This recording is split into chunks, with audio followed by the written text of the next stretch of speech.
Saya akan menceritakan sebuah cerita rakyat yang berjudul Lando dan Manu. Cerita ini berasal dari kampung Leburla. Pada zaman dahulu, hiduplah dua orang anak yatim piatu di kampung Kuson. Kedua anak itu bernama Lando dan Manu. Mereka tinggal di sebuah rumah kolong bertiang 1000 yang sangat sederhana.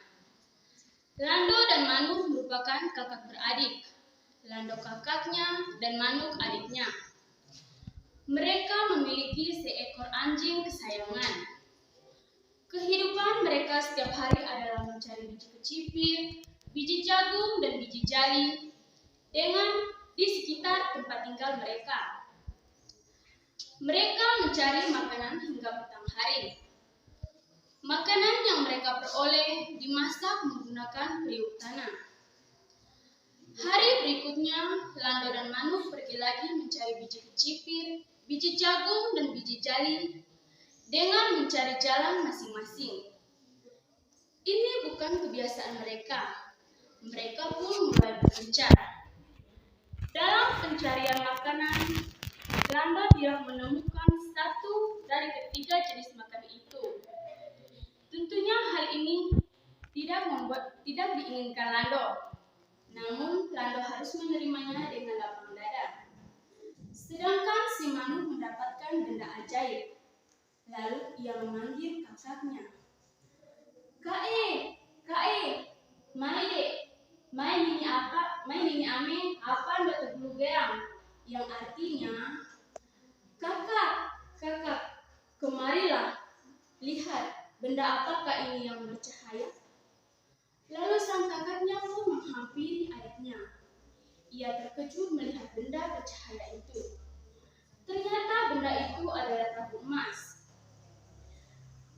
Adiknya pun menyuruh kakaknya untuk mengangkat benda bercahaya itu. Kakaknya pun mencoba mengangkat benda itu. Tetapi kakaknya tidak bisa mengangkat benda itu. Lalu Manu adiknya pun mencoba mengangkat benda itu. Ternyata Manu bisa mengangkat benda bercahaya itu. Mereka pun sangat senang. Kakaknya pun menyuruh adiknya untuk pulang ke rumah.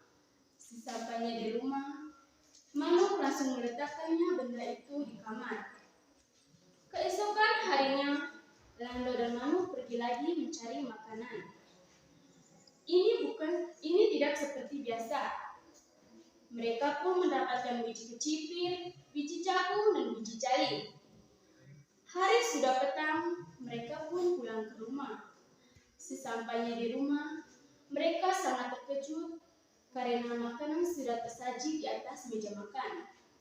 Karena lapar, mereka pun memakan makanan tersebut. Hari berikutnya, kejadian itu terus terulang-ulang. Dan keesokan harinya, Lando dan Manu pun berusaha untuk mengintip. Tiba-tiba muncullah dua orang gadis yang sedang memasak nasi dan sayur. Bunga melati berbau wangi. Hati siapa takkan gembira melihat gadis yang sangat cantik, bisik Lando kepada adiknya. Ternyata bisikan mereka didengari oleh kedua gadis itu. Mainiin sebaiknya kami, yang artinya, kemarilah, tinggallah bersama kami. Lalu Lando dan Manu pun bertanya kepada kedua gadis itu. Si Mamiu, yang artinya, siapakah kalian?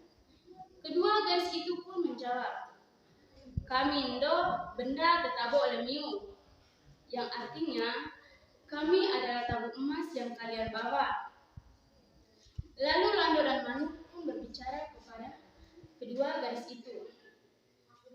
Kami ngoeng ingemiu, ma, pakaian kami tidak pantas, yang artinya, kami ingin tinggal bersama kalian, tetapi pakaian kami tidak layak. Kedua gadis itu pun memberi pakaian kepada Lando dan Manu. Lando dan Manu pun berbicara kepada kedua gadis itu. Kami Indo anak kalok, yang artinya, kami adalah anak yatim piatu. Lalu kedua gadis itu pun memberi pesan kepada Lando dan Manu. Ememiu sagi sua, Kedua mata Miu harus tertutup. Nai zaa ngampong sebelum muli go sagi tua. Yang artinya, jika kalian sedang mengasah parang, kedua mata kalian harus tertutup dan jangan berkata-kata sebelum selesai mengasah parang. Perintah itu dituruti oleh Lando dan Manuk. Ketika mereka membuka mata, mereka melihat emas, pakaian, dan barang lainnya. Mereka pun sangat senang. Namun sukacita mereka tidak cukup lama, karena sekelompok orang Puson iri dengan Lando dan Manuk. Untunglah ada seseorang yang mengatakan kepada Lando dan Manuk.